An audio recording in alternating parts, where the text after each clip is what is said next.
আসসালামু আলাইকুম বন্ধুরা, আশা করি আপনারা সবাই ভালো আছেন। কিরগিজস্তানের নতুন নতুন খবর দেওয়ার জন্য আজকে আমি আছি মিজানুর রহমান আপনাদের সামনে।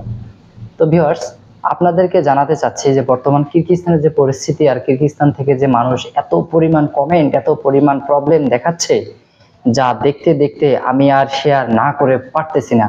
আমি যখন আপনাদের কাছে ভিডিওটা শেয়ার করি, তবে সবার কাছে আরেকটা অনুরোধ, আপনারাও এই ভিডিওটা শেয়ার করে দিবেন, তাতে আপনাদের জন্য লক্ষ লক্ষ মানুষের জীবন বেঁচে যাবে, লক্ষ লক্ষ মানুষের আপনার কষ্টের টাকা বেঁচে যাবে, লক্ষ লক্ষ মানুষের সমস্যা সমাধান হয়ে যাবে। এতে অনেক মানুষের জীবন আরো ধন্য হয়ে যাবে এবং যারা এই ভিডিওটা শেয়ার করবেন তাদের এই অনেক উপকারে লাগবে এবং আপনার জন্য অনেক মানুষ উপকৃত হবে। ভিউয়ার্স, আজকে দেখাবো কিরগিজস্তানের যে বর্তমান যে বিশাল একটা সমস্যা, আমাদের বাংলাদেশ থেকে শত শত প্রবাসী কিরগিজস্তানে গিয়ে যে কি একটা সমস্যায় পড়েছে, আজকে আমি এই ভিডিওতে আপনাদেরকে প্রমাণ সহকারে, একদম রেকর্ড সহকারে, প্রতিবেদন সহকারে আজকে আমি তুলে ধরবো। ওই জায়গায় কি অবস্থা বলেন ভাই? অবস্থা খারাপ, বুঝছেন? দেখেন, আমাকে বলছিল কার ওয়াশের কাজের কথা, দেশে অন্য কাজ। দেখেন ভাই কোন জায়গায় ফেলেছে, দেখেন আশপাশে কিছুই নাই, দেখেন কিছুই নাই, শুধু পাহাড় আর পাহাড়। আচ্ছা আচ্ছা আচ্ছা, বুঝছেন? সকালে তো মাথা করে পড়েও গেছি ভাই, শীতের জ্বালা যন্ত্রণা মাথা করে পড়ে গেছি, বুকি ব্যথা করতেছে, আমি সমস্যার ভিতরে আছি। আচ্ছা আচ্ছা আচ্ছা আচ্ছা, আপনার আপনার পরিবারের সাথে আপনি যোগাযোগ করছিলেন? হ্যাঁ, পরিবারে বলছি ভাই, টাকা তো বেশি নাই ভাই, টাকা হাইয়েস্ট গোছাতে পারি 50,000 টাকা গোছাতে পারবো। এরপর আমি কি করবো কোন? আমার তো অতটা কোনো গতি নাই ভাই, বুঝছেন? এখন আপনি যদি ওই দেশ থেকে আসতে চান, তো মিনিমাম কিন্তু আপনার বিমান ভাড়াটা বা ওইখান থেকে আসা খরচটা আপনাকে ম্যানেজ করা লাগবে, যেহেতু আপনি ওই দেশে আসতে। বিমান ভাড়া ভাই, বিমান ভাড়া কয় টাকা? বিমান ভাড়া এটা অনলাইনে দেখতে হবে যে আপনার কিরগিজস্তান থেকে তো ফ্লাইট আছে না, আপনি যখন গেছেন তখন কোন এয়ারপোর্টে নামছেন? আমি আছি মানাস এয়ারপোর্টে। মানাস এয়ারপোর্টে। আপনার মানাস এয়ারপোর্ট থেকে আবার বাংলাদেশে আসতে হবে। জি জি। তো যখন গেছেন আপনার বিমান ভাড়া কত টাকা গেছে? এটা তো ভাই জানি না কত টাকা গেছে, আমি জানি নাই তো ভাই। দালালের কাছে সবকিছু দিয়ে দিছেন?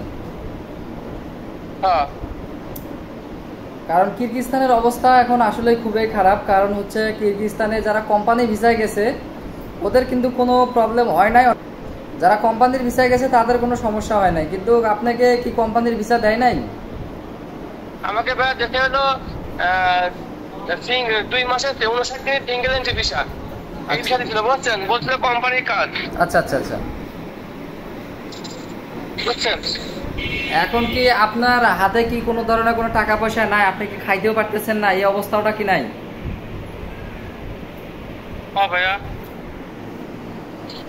তাহলে আপনি তো ওই জায়গায় থাকাটা খুবই মুশকিল হয়ে যাবে। কারণ আপনি গেছেন এই যে এরকম বিশ্বাস করিয়া, কারণ আপনি কিরগিজস্তান ছাড়া অন্য দেশে যাইতেন। যাই হোক, এখন যেটা হয়েছে অন্তপক্ষে আপনি বিমান ভাড়া অ্যারেঞ্জ করুন, আর আমি ট্রাই করতেছি ওইখান থেকে এখানে আসা পর্যন্ত কত টাকা বিমান ভাড়া লাগবে। আপনার গ্রামের বাড়ি কোথায়? আপনি কোন জায়গা থেকে গেছেন?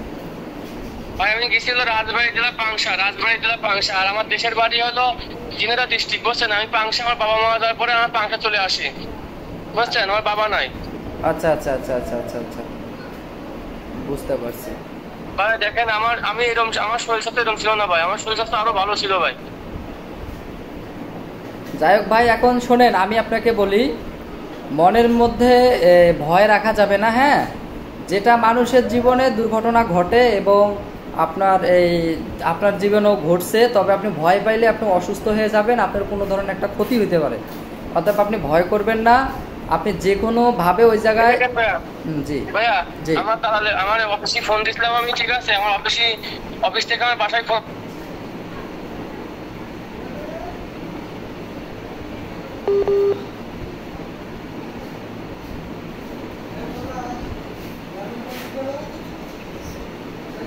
জি, আচ্ছা ঠিক আছে, অসুবিধা নাই। আপনার মনে হয় ওইখানে নেটওয়ার্কের প্রবলেম। যাই হোক, আপনি ধৈর্য হারাবেন না। হ্যাঁ, আপনি ধৈর্য হারাবেন না, যে কোনোভাবে ওখানে খাওয়া দাওয়া করে ঠিকমতো নিজের খেয়াল রেখে আপনি অপেক্ষা করুন, ইনশাআল্লাহ একটা ব্যবস্থা হবে। হ্যাঁ, তো আপনার যেহেতু 10 মাসের ওয়ার্ক পারমিট দিছে, আর ভিসার যেহেতু আপনার মেয়াদ শেষ, কোনো একটা ব্যবস্থা হবে ইনশাআল্লাহ। তো আপনি ধৈর্য হারাবেন না, আপনি অপেক্ষা করুন। কান্নাকাটি করলে বা আপনি টেনশন করলে আপনার নিজের শারীরিক অবস্থা আরও খারাপ হবে। হ্যাঁ, তো আপনি নিজের শারীরিক অবস্থা খারাপ করবেন না, আপনি ধৈর্য হারাবেন না। কারণ আপনি ধৈর্য হারাইলে তো আপনি অসুস্থ হয়ে যাবেন। আপনি সাহস নিয়ে থাকেন, ইনশাআল্লাহ একটা সমাধান হবে। আমি অলরেডি ভাই অসুস্থ হয়ে গেছি ভাই। এখানে একটা কাজে গিয়ে পড়াইছিল আমরা ফ্যাক্টরিতে কাজ করতে করতে করতে 2 মিনিট বসলাম ভাই, এই বুকি এমন একটা ঘুষি মারলো ভাই, 2 মাস ঠিক ছিল। পরে ওই ঘুষি খাওয়ার পরতে ভাই আমার 6 দিন বুকি কিন্তু ব্যথা।